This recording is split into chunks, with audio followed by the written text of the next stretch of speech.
kuasa Roh Kudus mengalirlah di kalau boleh kasih kabar negatif. Baik, Bapak Ibu, untuk menyita waktu saya langsung aja. Saya selalu merindukan memberikan cerita atau menceritakan kebaikan-kebaikan Tuhan dalam hidup kami berdua, dalam hidup perkawinan kami. Kami sangat bersyukur. Bagi saya Natal kali ini adalah Natal yang sangat berkesan karena mengingatkan semua pertolongan Tuhan, mengingatkan semua penyertaan Tuhan, sekaligus Tuhan berkenan menunjukkan bahwa Tuhan itu penyembuh, Tuhan itu berkuasa atas sakit penyakit, Tuhan itu juru selamat kita maupun juru selamat dunia. Nah, kami sebenarnya latar belakang perkawinan kami itu, ini maaf ya, agak sedikit terbuka ya.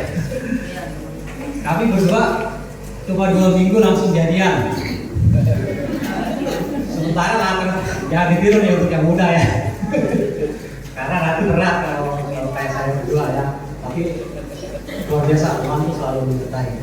Jadi 2 minggu kami berkomitmen walaupun belum kenal. Udah gitu latar belakang rohani kami berbeda. Saya udah hidup Tuhan Yesus, dia itu sebenarnya ya anak dari Tuhan Yesus tapi masih belum tetap. Jadi dia sebenarnya melayani kelenteng. Dulunya anak dewa ya. Nah, sekarang puji Tuhan sudah menjadi anak Tuhan sama-sama kita. Nah, karena tidak saling mengenal satu sama lain, maka dalam waktu singkat kita berkomitmen dalam satu perkawinan, ya sudah tepat ya. Semua babak belur. Selama 3 kantor, selama 3 tahun kantor babak belur, bahkan badan akhirnya babak belur ya. Jangan ditiru. Nah, puncaknya di tahun 2016, berarti sekitar 7 tahun yang lalu, itu Lena dia divonis cancer oleh 2 rumah sakit. Itu rumah sakit Om Bini Al-Kubra dan kedua di rumah sakit Siloam Karawaci. Intinya hasil dari MRI maupun hasil dari CT scan itu 2 tim dokter itu mendiagnosa bahwa Lena itu ada kanker otak. Jadi tumor otak yang sudah mengarah ke kanker dan itu harus diopsi dan harus dioperasi. 2 tim dokter mengatakan bahwa itu konfirmasi tumor.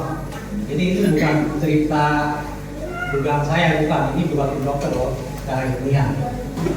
Tetapi puji Tuhan ya, Tuhan yang 2000 tahun lalu itu menyembuhkan, dia sekarang pun bisa menyembuhkan. Ya, dokter selama 14 hari dirawat di rumah sakit, hari ke 16 itu udah ada gejala-gejala sembuh. Karena dia yang tadinya lumpuh, setengah badan tuh udah peot, setengah badan tuh udah hitam, nggak bisa gerak, nggak bisa ngomong, nggak bisa jalan juga.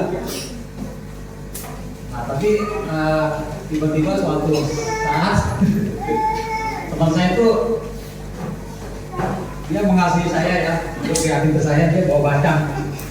Udah 2 kali datang ke rumah sakit, itu bacang untuk saya. Tiba-tiba di pagi hari bacang hilang 1, tinggal bungkus.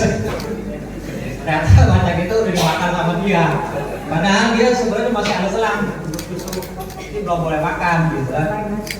Jadi saya khawatir juga, takut apa-apa kan, pakai suster bilang, kenapa disuruh makan? Ya sih makan sendiri gitu. Bahkan apel aja udah bekas gigitan gitu ya. Ini saking laparnya 17 hari nggak makan. Ini nyolong punya saya. Nah udah habis itu ternyata dia mengalami kondisi tubuhnya semakin baik. Dia udah bisa bangun, angkat badan, udah bisa turun mau ke toilet jalan sendiri gitu ya. Terus seminggu berikutnya kita udah balik ke rumah.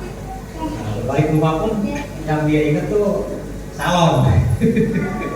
Dokter kan memperbolehkan kan, karena dia sedikit ada perubahan kan. Sampai rumah minta dibawa salon ya, saya bawa salon alat putra.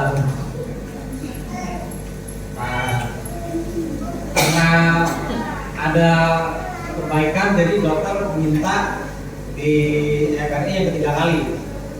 Jadi 1 bulan itu perbaikannya bagus, dia udah ngomongnya lancar. Tadi bisa salon ya, yang tadi lumpuh. Hasil MRI yang ketiga itu sebelum MRI apa yang dirasakan? Di mesin MRI-nya apa yang dirasakan? Ini yang ketiga ya, setelah dia ada sadar penuh. Dan sebelum MRI saya baca firman, karena ini bisa ngomong terus hasil baca firman. Tuhan berkuasa segala-galanya. Dan saat MRI saya merasakan panas di tempat tumornya. Itu di sini. Nah, terus udah selesai, saya tanya suami, nih sambil kayak anak kecil yang belajar ngomong, emang itu mesin itu ada rasa panas? Dia jawab nggak ada, tapi ini merasakan panas. Akhirnya diem, jawabnya diem, terus hasilnya keluar biasa. Di hasilnya itu dokter bilang tumornya udah nggak ada. Tumornya itu sudah bentuk tumor itu sudah cair, kayak seperti darah. Itu kata dokter makin lama makin hilang. Terus selama 5 tahun kita kan jaga-jaga juga ya. Jadi setiap tahun kita akan ulang. MRI yang 5 kali setelah sembuh itu ada dokter Dr. Tetra, itu putra dari dokter Eka ya, dokter bedah saraf di Sorong. Itu dia membandingkan hasil MRI pertama dengan hasil MRI yang kelima. Itu dia bilang di kepala ibu ini luar biasa, dulu ada ledakan. Jadi ada semacam ledakan di kepala. Itu pada saat itu kan saya 5 tahun nggak ada dokter yang bilang itu kan. Nggak ada seorang saintis yang mengatakan bahwa ada ledakan buat tumor di dalam kepala. Itu pada kali itu saya merinding. Saya sama dia saling terbuka. Ya ini luar biasa. Ya, jadi ini bukan hayalan, bukan juga pikiran kita ya. Seorang saintis membuktikan bahwa tumor itu bisa hilang. Itu bukan karena obat atau karena operasi atau dokter, karena memang kuasa Tuhan. Karena sebelumnya kita memang banyak pergumulan kan, tadi saya bilang kita itu bisa 3 kali ibadah waktu itu kita di Tiberias. Tiberias itu Senin ada ibadah bisa ya, Selasa Rabu bisa. Jadi kita benar-benar pada saat kejadian itu, saat ini pun merasakan Natal itu benar-benar ada di hati kami semua. Dan saya yakin kalau yang Tuhan Yesus juga ada kita selamanya belum dilindungi, tapi di hati kita masing-masing. Nggak ada obat, nggak ada tindakan khusus untuk menyembuhkan Lena. Itu semua karena kebaikan Tuhan. Karena kami kita Tuhan, kami tidak jauh dan Colorado. Waktu sudah keluar dari rumah sakit, saya ngomong sama Tuhan, Tuhan saya nggak mau kepala saya dibedel. Kalau dibedel pasti nggak normal lagi. Lain pikiran saya, lain pikiran Tuhan. Akhirnya pas MRI itu Tuhan datang, Tuhan yang operasi saya. Nah itu mujizatnya. Ya, jadi waktu itu dokter nawarin semacam metode untuk penyenaran laser itu gamma knife. Jadi luar biasa ya kalau pakai gamma knife kan mungkin ada pengaruh juga.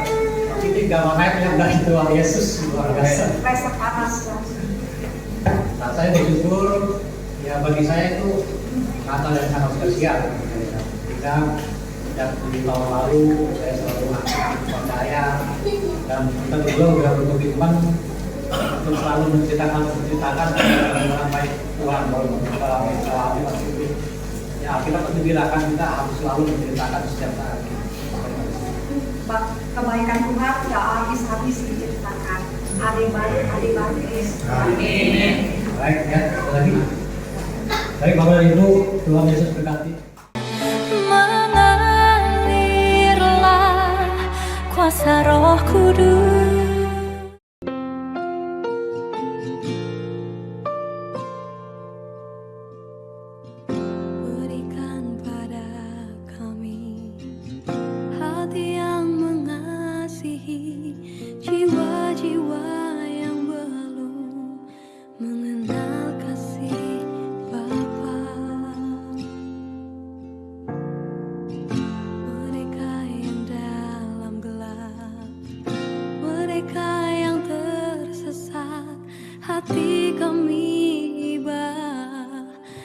seperti hatimu